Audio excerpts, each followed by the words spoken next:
Hello guys! Hello para to sa lahat ng mga Leo. Leo, welcome dito sa aking channel, Kapalaran 888. Alamin natin Leo ang general message para sa inyong lahat. This is timeless reading. Anytime pwedeng makaresonate to. So, pwedeng makatulong to sa'yo sa mga susunod na araw. Or makakatulong to sa'yo, Leo, sa ngayon. Or depende sa kung kailan mo to kakailanganin ng message na to. Okay. Focus on your priorities. Wow.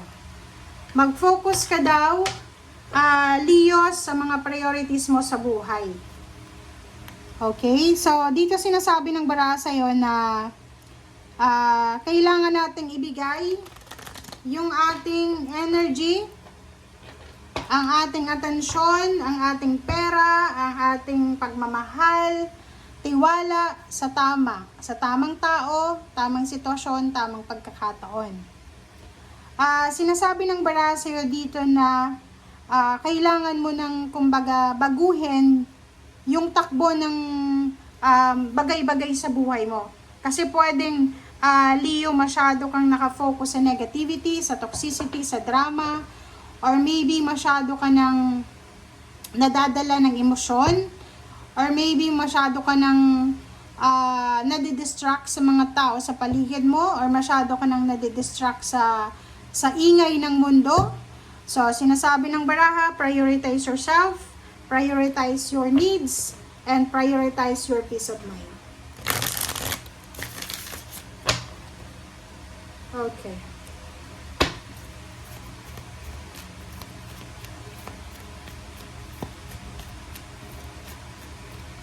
Okay, first card natin, meron ditong Leo na possible na makatanggap kayo ng job offer.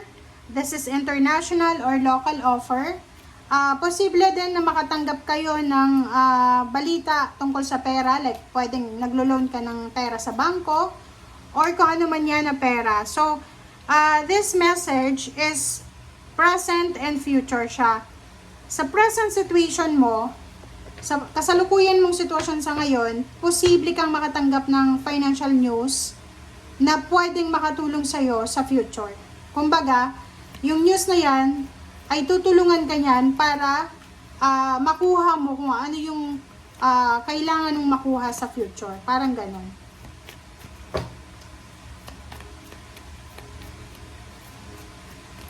Okay.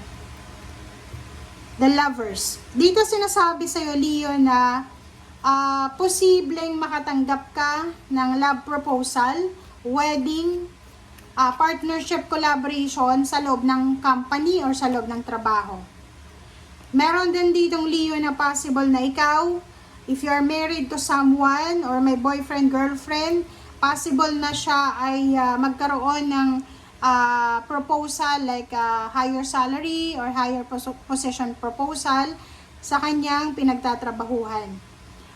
Four of Swords, sinasabi ng bara sa'yo dito na huwag kang mag-alala, Leo, kasi malapit na.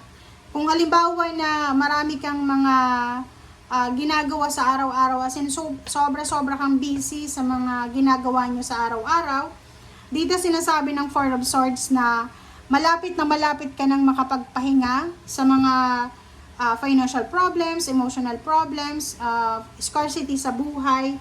And kung makikita mo, meron ditong King of Cups, sinasabi ng barahan na kung masyadong magulo ang buhay mo for almost few years or few months, dito sinasabi ng barahan na huwag kang mag-alala kasi malapit ka nang makapagpahinga sa mga problema na yan. And malapit mo nang makuha kung ano man ang emotional peace and harmony na yan na para sa'yo. Okay. Takot. Bakit ka natatakot? Mayroon ditong Leo na medyo kinakatakutan niya siguro yung future. Hindi alam kung anong mangyayari sa future niya. Yun nga sabi sa'yo dito, huwag kang mag-alala. Lumabas ka sa comfort zone mo. Okay? Bakit ka natatakot? Ano ba yung rason? Ano ba yung rason ng illusion ng takot mo? So, ikaw lang makakasagot niyan. Okay, Five of Swords.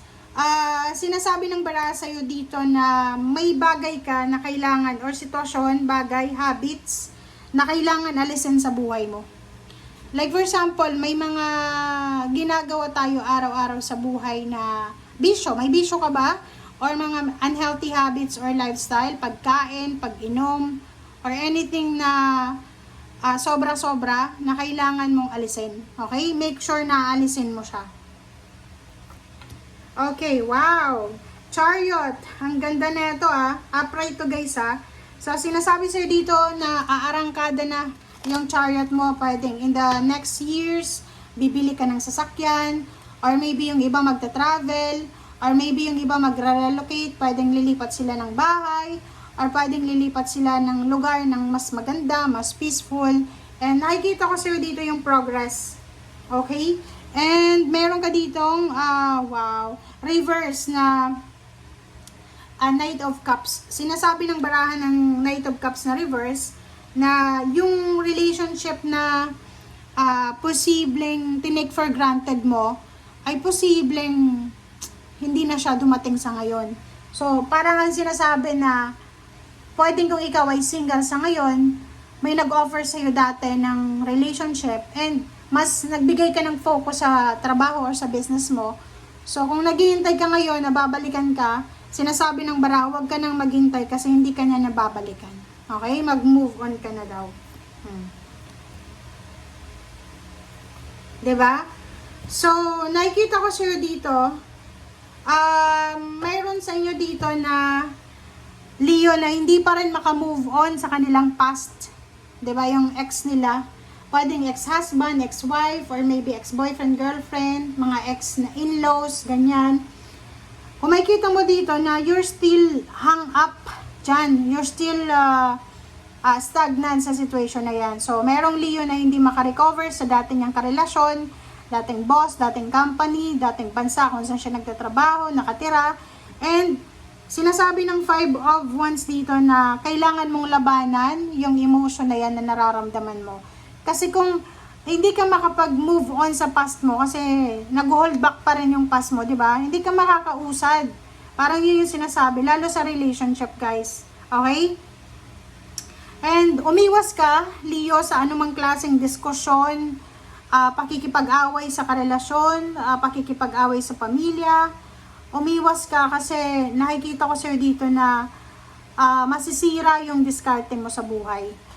Masisira yan dahil sa init ng ulo. Kaya nga sinasabi sa'yo dito na panatilihin natin yung peace of mind, panatilihin natin yung pag-iisip ng tama, panatilihin natin yung pagpapahinga. Yun yung pinaka-importante. Okay? Thank you guys for watching. Bye!